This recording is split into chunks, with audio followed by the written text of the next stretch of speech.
तो गाइस आप लोग ना ये पूरा वीडियो देखो, आप लोगों को सब पता चल जाएगा।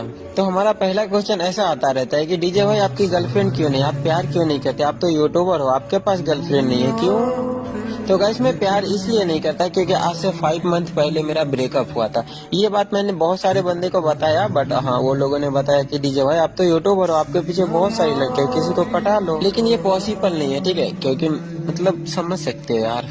देखो पॉसिबल इसलिए नहीं है क्योंकि देखो मैंने एक बार प्यार किया था तो क्या मिला यार, ऐसे ही धोखा मिला ना।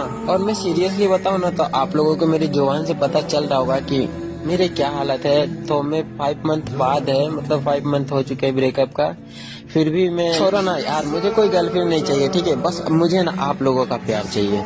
छोड़ो ये सब बातें और मेरी बात सुनो। आप लोग ना लाइफ में कभी भी किसी भी लड़की पे कभी भी भरोसा मत करना, कभी मत करना, वरना एक जिंदा लाश बन के रह जाओगे।